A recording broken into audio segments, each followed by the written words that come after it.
أعوذ بالله من الشيطان الرجيم. بسم الله الرحمن الرحيم. وإذا قرأناه فاتبع قرآنه ثم إن علينا بيانه. صدق الله العظيم. ما و شما چند روز است که مصروف هستیم در دروس مقدمة القرآن. عنوان بحث امروز این است: مهمات القرآن. مهمات القرآن یکی از جمله دروس مقدمات قرآن کریم درس امروزی ما و شماست که معنون است و عنوان مهمات القرآن. مهمات القرآن عبارت از چی است؟ عبارت از این است که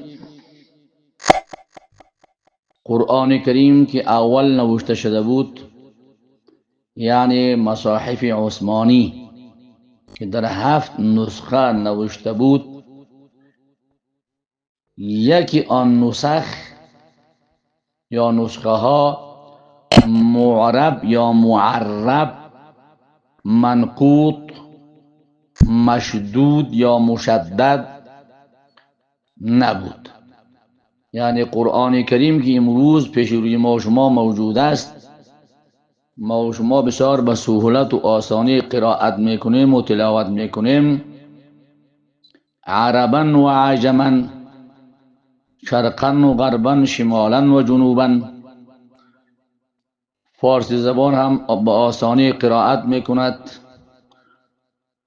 اردو زبان به آسانی قرائت میکند، هندی زبان به آسانی قرائت میکند، روسی زبان به آسانی قرائت میکند، انگریزی یا از انگلیسی زبان، لاتینی زبان به آسانی و به سهولت قرائت میکند، ازبک، ترک، پشتو زبان، پشه‌ای، تمام لسان هایی که در جهان است الحمدلله و المنه قاریان قرآن وجود دارد. به سهولت و آسانی که قرائت میکنند. در اصل نسخه قرآن کریم به این شکل و به این شیوه نبود.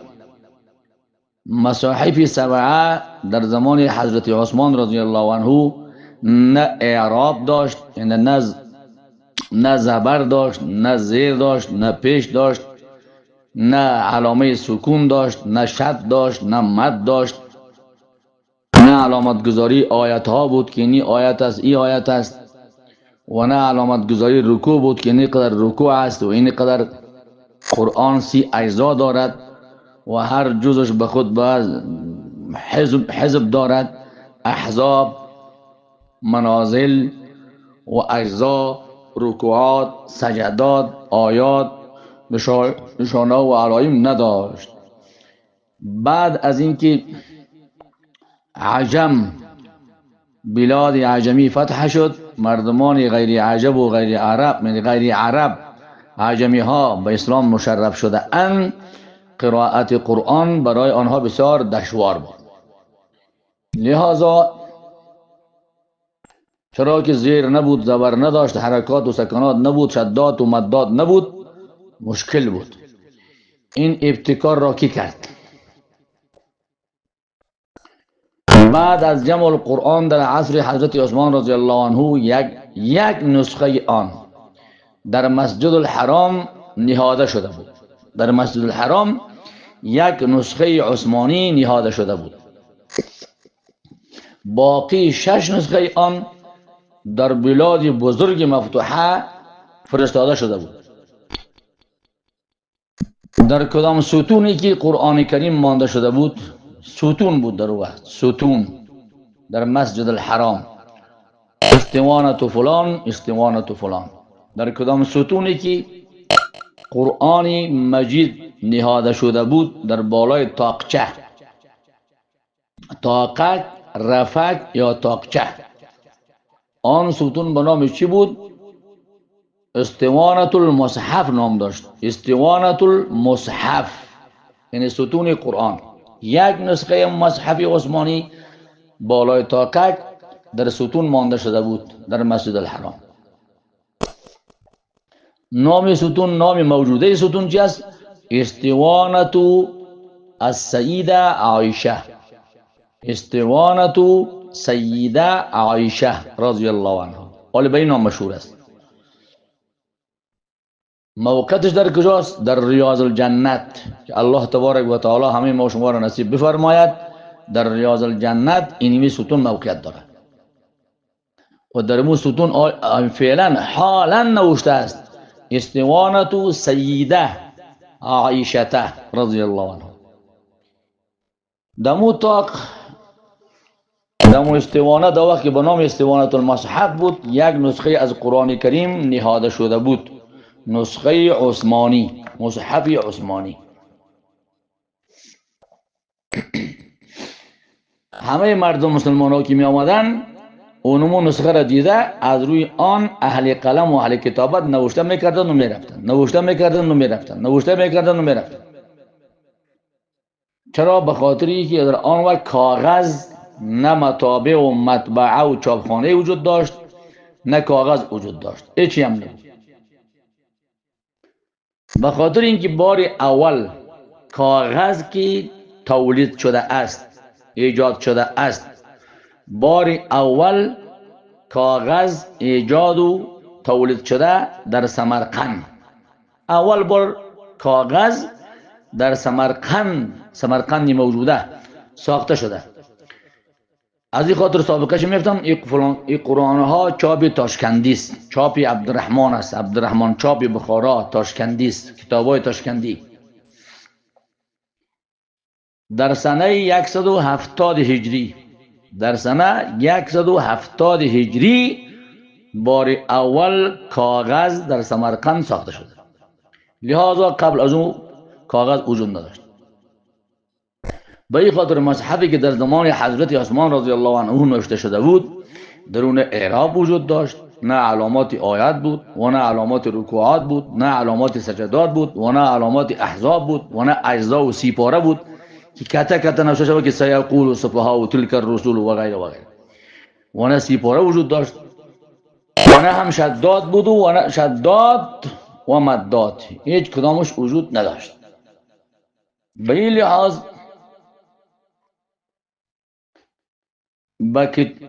چون که مردم عجم به اسلام مشرف شد، به این موضوع اشد نیاز پیدا شد که قرآن را اعراب باید داده شود. این اعراب را کی کرد؟ بعد از اینکه مردم عجم جوق در جوق اسلام عزیز از شام برآمد بیرون، پیشرفت کرد، سرزمین فارس مثلا فتح شد، آسیای مرکزی، کشورهایی که فعلا زیر تسلط روس است، قفقاز شمالی، قفقاز جنوبی، داغستان، چچنستان، آذربایجان،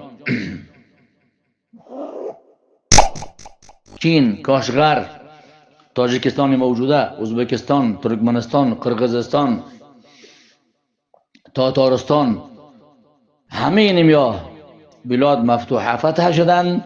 خراسان عجمی بودن، لہذا به اعراب قرآن ضرورت پیشید. تلاوت قرآن، قرائت قرآن، ناظره، رویخوانی، ازبر برای عرب بسیار مشکل بود. تا این چه وقت جور شد این اعراب، ابتکار اعراب قرآن در زمان حضرت علی کرم الله وجهه. این ابتکار، این صدقه جاریه، این عمل خیر را کی انجام داد؟ این نشانی یادگاری کی هست؟ در زمان خلافت چهارم، آخرین دور خلافت راشده، حضرت علی شیر خدا اسدالله الغالب مظهر العجایب والغرایب کرم الله وجهه، در این وقت قرآن معرب یا معرب شد، اعراب داده شده، معرب، مشدد و معلم شد. سبب و باعث چی بود؟ که حضرت علی کرم الله وجهه، شما این درس در نحو هم خواندین که واضح نحو کی است؟ سبب باعث ای بود که حضرت علی کرم الله وجهه در دور خلافتش از یک جای مبارک میگذشتن. یک شخصی دیدن که یک شخصی جای یا در مسجد یا جای دیگر قرآن کریم با آواز بلند قرائت میکند. در این آیت رسید ان الله بریء من المشرکین و رسوله. آیت این قسم است. نفر دو قرائت کرد ان الله بریء من المشرکین و رسوله. ترجمه اول است که بیشک الله تبارک و تعالی بیزار است از مشرکین و پیغمبرش هم بیزار است. معنای دومی است که اگر او مجرور بخونی ان الله بریء من المشرکین و رسوله، رسوله را عطف کرد بالای مشرکین. معنای دومی است که نعوذ بالله نعوذ بالله الله تعالی بیزار است از مشرکین و از پیغمبرش. بسیار فساد معنا لازم میشه در اینجا. از این واقعه، از این تلاوت و قرائت، یا اینکه خود حضرت علی صاحب شنید یا کسی شنید، به حضرت علی صاحب فوراً خبر بود. حضرت علی رضی الله عنه دفعتا عالمی نحوی را خواست، این یک عالمی را خواست، عالم نحوی میگیم، عالم جید خواست. او عالم کی بود؟ ابوالاسود دوئیلی یا دوئیلی یا دوئیلی. ابوالاسود دوئیلی متوفای 49 هجری، 69 اشتباه کردم، متوفای 69 هجری. در سنه 69 حضرت ابوالاسود تابعی مشهور وفات کرد. این خیلی که عالمی کلام در اعرابات، در علم اعراب، در سنه 69 هجری وفات کرده مبارک. این را حضرت عمر رضی الله، حضرت علی کرم الله وجهه پیش خود خواست و شاگرد حضرت علی هم بود. برای از یک چند قواعد یاد داد، چند قواعد کلیه. اینطور گفت الفاعل مرفوع، یک بچین بدان که هر جا که فاعل آمد مرفوع است. المفعول منصوب، دو هر جا که مفعول آمد منصوب خوانده می شود. والمضاف الیه مجرور، مضاف الیه مجرور است. بعد از این سه قواعد کلیه را برشان یاد داد، حضرت علی یاد داد. لہذا می توان بگویم که حضرت علی موجد و واضح، اولین واضح نحو است. بعدا فرمود که انحو نحوه، انحو نحوه، که ای ابوالاسود قصد بکن مانند یمی. شما خواندن در شنبه شریف که نحو در لغت به چندین معانی آمده است. به معنای قصد آمده، به معنای چی آمده، به معنای مثل آمده. و بازی را خواندن که نحوت نحو نحویک یا حبیبی، نحوت نحو نحویک یا حبیبی، نحوت نحو الف من رقیبی.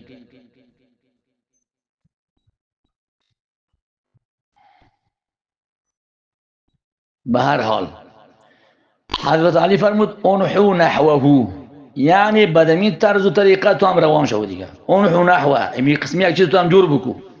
سه قاعده کلی برش یاد داد. به همین طرز و طریقه، به مثل همین روان شو، روان باش. این را ادامه بده، چیز جور بکو. از ابوالاسود دوئیلی کار اعراب القرآن آغاز شد.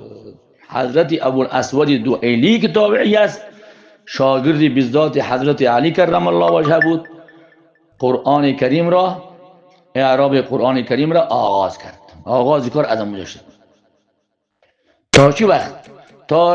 تا شهادت حضرت علی کرم الله وجهه. اعراب قرآن تا زمان شهادت حضرت علی کرم الله وجهه تکمیل شد توسط ابوالاسود دوئیلی. زیر، زبر، پیش، سکنات، حرکات، شدات، مدات همه داده شد.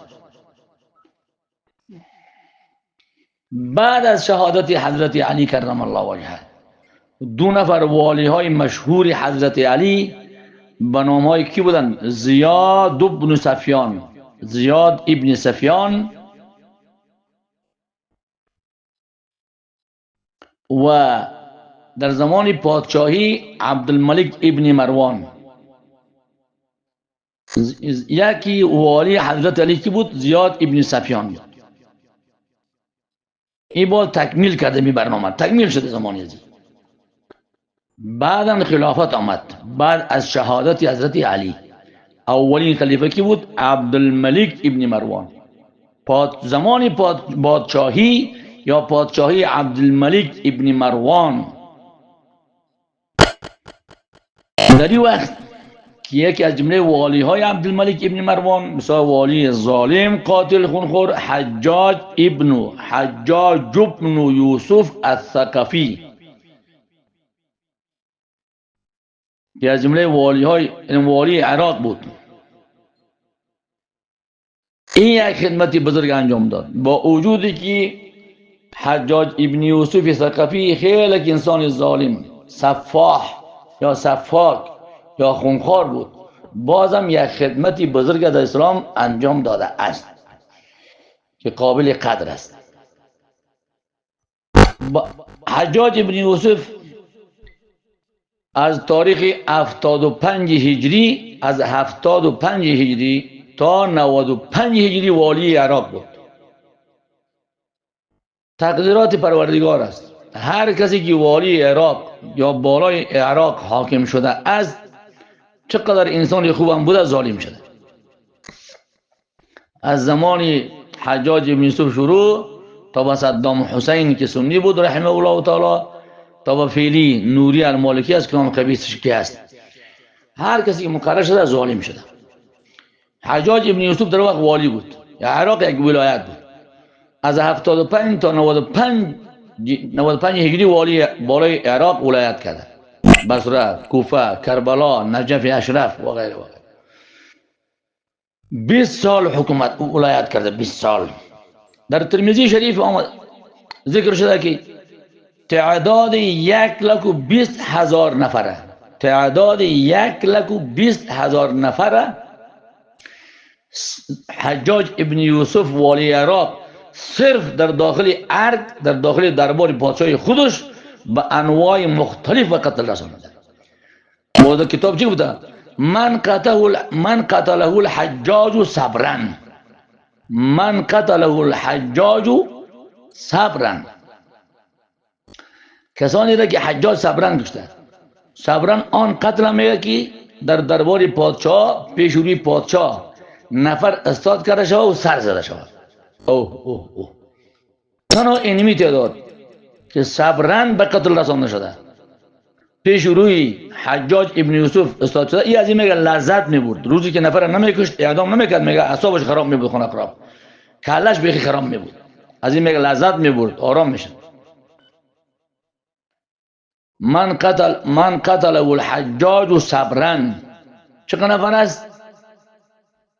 120,000.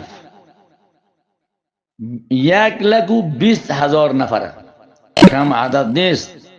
صبرا کشته، خودش بالای چوکی تخت نشسته، جلاد طلب کرده، جلاد سیاف شمشیرزن، گفته سرش بزن. هر کسی بوده، تابعی بوده، غیر تابعی بوده. این که در جنگ ها و در حروب چقدر نفر به شهادت رسانده، او بخیز از حد بالاست.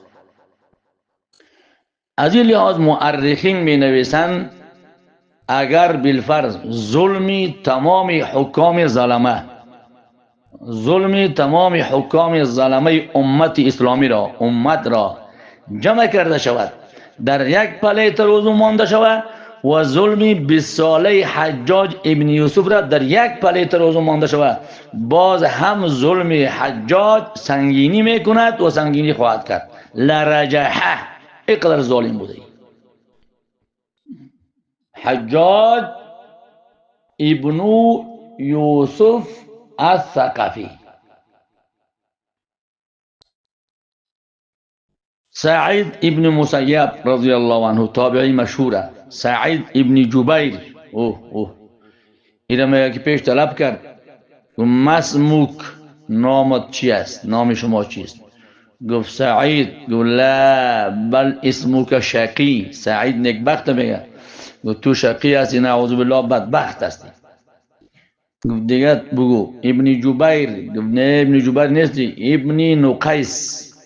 تو جبران نمیکنی، تو نقصان میکنی. گفت که من بسیار قسم اقسام و انواع قتل دارم. سری نفر بریده داخل دیگ روغن، در دیگ های کلان کلانی چوینی شما دیدن، دیگ های کلان کلانی که است، بالای دیگدان ماندگی بود، آتش بلکدگی، روغن بق بق بق میجوشید. نفر سرش که میبرید دفعتا جلاد امر میکرد که بمی گردن در روغن ماند. در روغن که ماند خون خشک میشد، دمام میکرد. نفر خیلی مرده سری بیتنه خیز خیز خیز میزد. از این حجاج ابن یوسف لذت میبرد، خوشحال میشد، چک چک میکرد. دیگر یک پای نفر در یک درخت دیگه پاشد در دیگه شاخه دیگه درخت بسته کرده، یک دم شاخه رو اعلام میکرد که از مابین دو چیرش میکرد. دیگر قسمش بود. میخهای آهنین در زمین، یک متر میخ آهنین در زمین میکوبید و نفرها در میخ بسته میکرد، بعد از او اعدام میکرد. یکی میخهای چوبی را با نوکهای تیز تیز جور کرده در روی زمین، یک جریب دو جریب زمینه میخ میچکید، نفر در دم اسب و دم فیل بسته کرده بالای میخا کش میکرد. انواع و اقسام قتل داشت خون افراد. ای که در دار بالا میکرد خواستان بود، دار بالا کردن زیاد بود. بسیار ظالمی خونخواری وحشی بود. زبان مردم میبرید، زبانش بیرون میکشد، قطع میکرد. حضرت سعید ابن جبیر گفت که کدام قسم قتل خوش داری؟ گفت ما ظالم خواستی، ماندن نیست، مرا میکشی. یک امی قلب و لسان ما غرض نه که از ذکر الله نمانم، دیگه هر قسمی که میکشی اختیار خود است. سعید ابن مسیب، اوه چقدر فقها تابعی اینو به شهادت رسانده.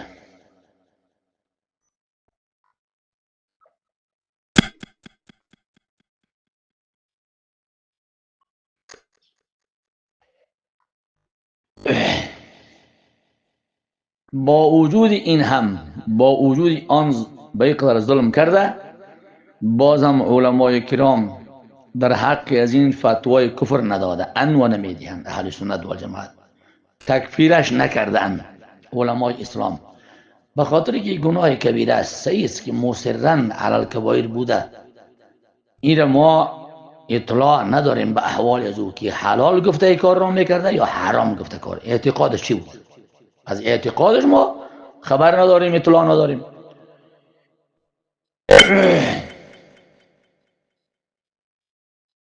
دومی که نماز بخوانده، مرتکب گناه کبیره را اهل سنت و جماعت کافر نمیگه، اهل قبله است.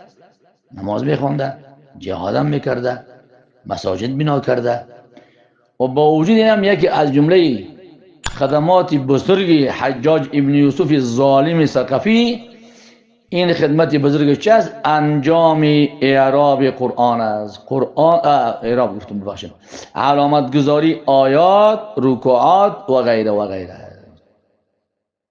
در زمان از جمله تابعی مشهور کی بود؟ حسن بصری رضی الله عنه. حسن بصری چقدر تابعی مشهور است. حضرت حسن بصری و یحیی ابن یعمور، یحیی ابن یعمور دو، نصر ابن عاصم لیسی، حسن بصری، یحیی ابن یعمور، نصر ابن عاصم لیسی. این سه نفر مقرر و موظف کرد. این زور پادشاهی والی عراق حجاج ابن یوسف یارا موظف کرد به خاطر کتابت اعراب، نقاط، شداد و مدات قرآن کریم، تا اینکه مشکل مسلمان ها رفع شود. کوشش کنن گفت الا اعرابا را واضح واضح بسازن، نقاط بتیم، بسیار حروف نقطه نداشت، همه به نقاط بود، عین و غین یکسان بود، فا و قاف یکسان بود، نقاط بتیم، نقطه نداشت. و آیات ها را معلوم کنین. آیات چی بدانه یک آدم که الف لام میم یک آیت است، این علامت گذاری نبود. الحمدلله رب العالمین الرحمن الرحیم مالک یوم الدین تا آخره تا ولادوالین کس نمیدانست که چند آیت است، علامت گذاری نبود. سوره بقره چند آیت است، فاتحه چند آیت است، سوره اخلاص چند آیت است، سوره الناس چند آیت است، این معلوم نبود. این خدمت و این ابتکار یادگاری که انجام داده خدمتی بزرگه، همه خانه خراب حجاج ابن یوسف کرده. صدقه جاری. الله رب العالمین ذاتی غفور و رحیم است، میشه که به خاطر این خدمتش حقوق الله شو ببخشه. حقوق الله خدا گفت لا تقتلوا النفس التي حرم الله الا بالحق. میمونه حقوق العباد پیش الله خود دشواری نداره. کسانی دیگه که به شهادت رسانده حق طلبی کرده، در روز آخرت الله تبارک و تعالی در قلب آنها رحم میاندازه و میگه ما بخشید در حضور رب العالمین. به خاطرش هم خدمتش این صدقه جاریه. حسن بصری، یحیی ابن یعمور، نصر ابن عاصم 3 نفر مقرر کرد که علامت گذاری کنیم تا اینکه مشکل قرائت برای عرب و برای عجم آسان شد. اولی هاشی کردن علامت گذاری آیت کردن، آیتون، اینی را مخفف کردن. چیور کردن؟ دایره ها، یعنی شکلای دایره‌ای که شکلای دایره‌ای در قرآن میبینین، اینمی دایره این مخففی آیتون است. این تی است اصلش، تی این تای مدوره است، در حالت وقف شما خواندین که تا به ها بدل میشه. آیتون بود، در اصلش چقدر دراز بود؟ آیتون آیتون آیتون. اگر ایکس نوشته میکرد 6666 دایره با این مد الف زبر آ یا زبر یا تیدو پشتن آیتون چقدر زیاد میشه؟ یا قرآن کریم یک جلدش 50 جلد جور میشه دیگه. یا مخفف کردن، تخفیف.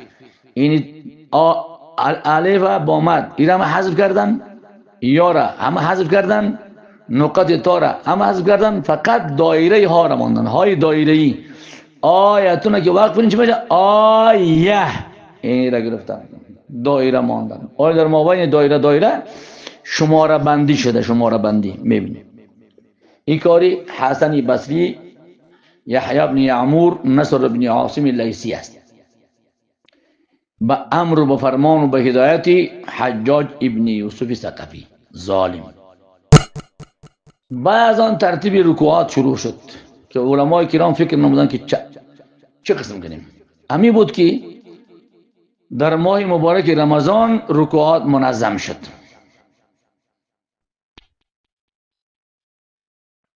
در حکومت، در خلافت مروان دیگه، عبدالملک ابن مروان. حکومت عبدالملک ابن مروان از تاریخ 65 شروع میشه. 65 هجری آغازش است تا 86. 21 سال حکومت کرده. سال طولانی ترین حکومت کرده. از 65 اگر 85 میشد 20 سال میشد. حالی که 86 است 21 سال حکومت کرده. از 65 هجری تا 86 هجری حکومت عبدالملک ابن مروان بود. این در یعنی خلافت چی؟ اولین خلافت بنی امیه. امیه تصغیر امتون است، کنیزک، بچه اولاد کنیزک صورت کرد. ایرا عالمگیری نوشته، فتوای عالمگیری نوشته کرده. ترتیب رکوعات در موقع گفته خلافت ملک ابن مروان در نماز تراویح حافظای قرآن طلب کرده که ترتیب ختم از این قرار بوده باشه. ختم میکنن 27 شب، در شب 27م که شب قدر است قرآن باید ختم شود. یک ترتیب مقرر کردن که این قدر آیت بخوان رکوع کرده بره، همین قدر آیت بخوان رکوع کرده بره. مثلا 20 رکعت تراویح هست، در هر 20 رکعت 20 در هر رکعت یک رکوع خواندن، در هر رکعت یک رکوع خواندن، 20 رکعت شد 20 رکوع. شبی 20 رکوع قرآن کریم میخواندن. تراویح از 30 شب 30 ضرب 20 30 را ضرب بزن، 30 گفتم من 27، 30 را ضرب 27 نکو میشه 540. 27 شبه ختم بود، ختم کردن 27 شبه در 7 شب یک رکوع خواندن، در هر رکعتی 20 رکعت تراویح اون میشود 20 رکوع قرآن کریم. به همین شکل بود تا شب 27 ماه. 27 که ضرب 20 بکنی، 27 ضرب 20، 20 20 400 با 5 20 100 500 ما نو طرف 2 20 40 540 رکوع شد. در آخر یک مقدار آیت یک کلمه نوشته کردن، عین نوشته کردن. عین چه معنا؟ مخفف رکوع، یعنی دلتا رکوع که اینجا رکوع فرماید قاری صاحب الله اکبر میگوید. اگر ایتو نوشته میکردن را کاف واو عین دو پیش عن، چقدر دراز میشد؟ 540 جای این نوشته میکردن. قرآن چقدر ضخیم میشد، ضخیم. لهذا تخفیف کردن، مخفف کردن. عین نوشته کردن، این مخفف رکوع تخفیف شد. این خدمت که کرده حجاج ابن یوسف ثقفی ظالم.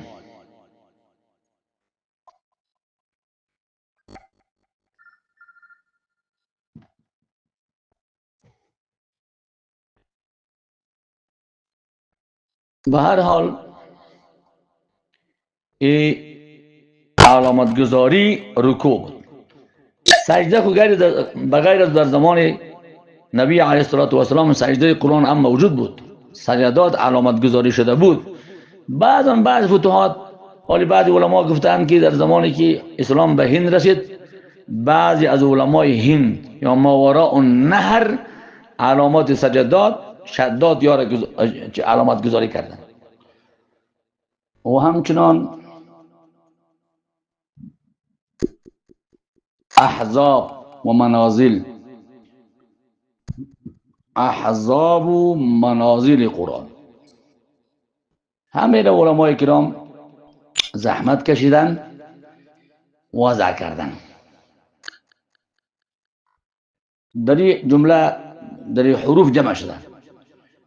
فمی بشوق، فمی بشوق، فا میم یا چه شد؟ با 4 شین 5 واو 6 قاف 7.